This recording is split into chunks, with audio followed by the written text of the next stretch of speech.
So today I'm going to be making a vegan pizza using this classic crust Pillsbury dough, all vegan ingredients.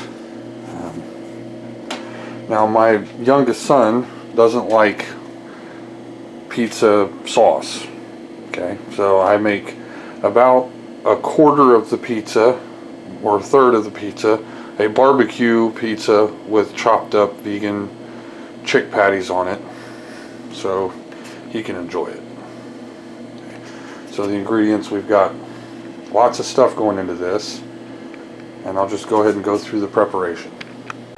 Okay, so I've got a can of olives that I have opened and dumped into this old vegan Cool Whip container, and I'm just going to sort out a bunch of these and slice them. And you slice them in half or in thirds. So yeah, those are going to go on there. I also get 3 paper towels ready. First paper towel is for spreading the vegan butter, which I will prepare the pan for like a grease.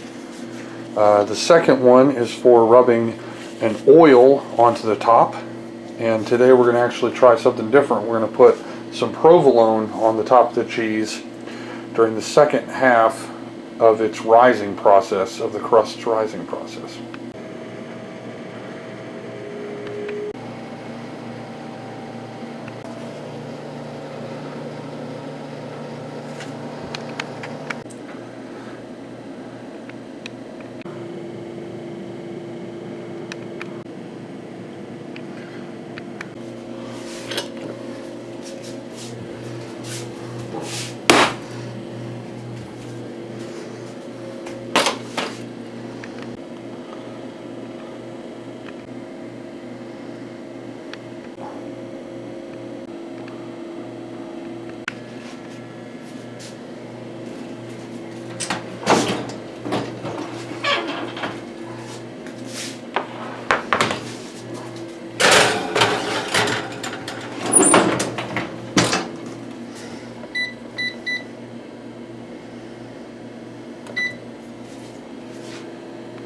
I'm setting this for 3 minutes. That's provolone. I put it in for 4 minutes to finish rising.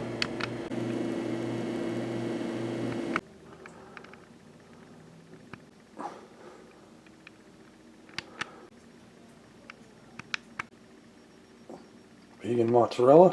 Got the vegan pepperoni added. This is really good pepperoni. I also like to add a little bit of extra cheese on top. So, alright, it's almost ready.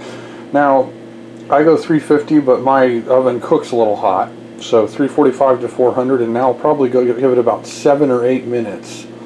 And I'm trying to make sure that the crust doesn't burn, but I also have to make sure it gets crisp. It isn't too floppy.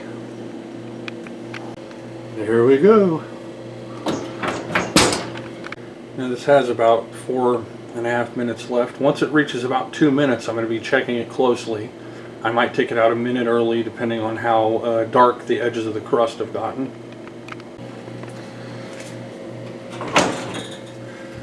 Oh boy, wish you could smell that.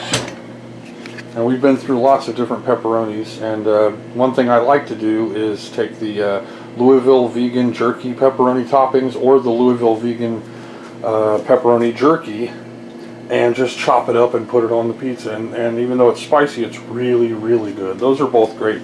This though is a Tofurky sliced pepperoni, and they taste exactly like pepperoni. Like I remember eating pepperoni right out of little bags before we cooked pizzas back, 15 years ago when I wasn't a vegetarian or a vegan, and it's almost the same. The only thing missing is kind of that orangey, nasty greasiness that's in the meat. But the flavor's there, the texture's there, so yeah. So we're almost ready. Alright, here we go. Now this vegan mozzarella doesn't melt as well as the other one we usually get from Walmart. This is a generic brand that we've been getting since Walmart has either been running out because more people are going vegan, which would be good, or they're running out because they aren't carrying as much of the product, which is bad. So here it is. I'm going to use this chopper here after it's cooled for a couple of minutes to cut some nice little squares. And we're going to serve this up to the monkeys. Alright, there we go. I've cut it up. I've got 2 slices for the daughter who likes pizza, and 2 slices for the son who likes barbecue pizza. What did you just say? This is delicious. Haha. I hope you like it. Now, vegan cheese has come leaps and bounds in the past 10 years to where it tastes nearly indiscernible, especially American cheese and mozzarella. I could recommend adding just a tiny bit of salt if you don't think the mozzarella is salty enough. But just remember, before the real cheese movement, there was actually a lot of artificial cheese. A lot of it was on freezer pizzas, and people were eating it, and half the time they didn't pay attention or know either way. So part of the reason for the real cheese movement was because the artificial cheese movement was beginning back then, and it's a lot healthier for you, and they knew that it would be a threat. So the real dairy label and their like milk drive and real dairy, real cheese drive kind of shut down those businesses, or they caused them to wane drastically. So today the vegan movement and vegetarian movement has given them a shot in the arm that they desperately needed, and we're starting to get more delicious and very real tasting cheese substitutes. So yeah, check this out.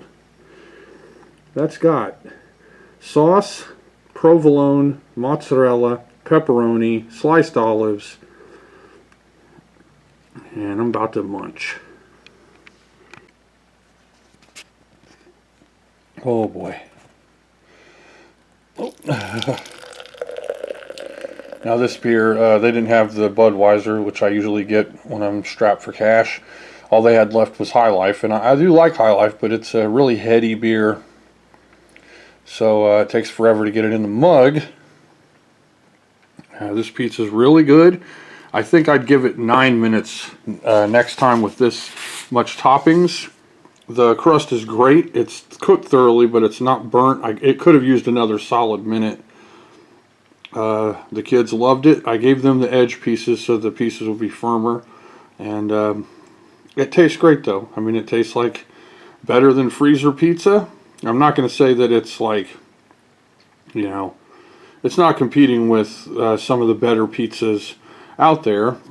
But I think with the right mozzarella, like something like Miyoko's or something like that, and a good blend of vegan provolone, some actual yeast rising pizza dough style crust, and no one would know the difference. And there are actually great vegan pizza places. There's one in Oxford, Ohio that is the best vegan pizza I've ever had. I mean, it is restaurant quality, Pepsi challenge against any of the pizza places out there. I've had it a dozen times, and it's always wonderful. So don't think you have to give up on the things that you love to be vegan.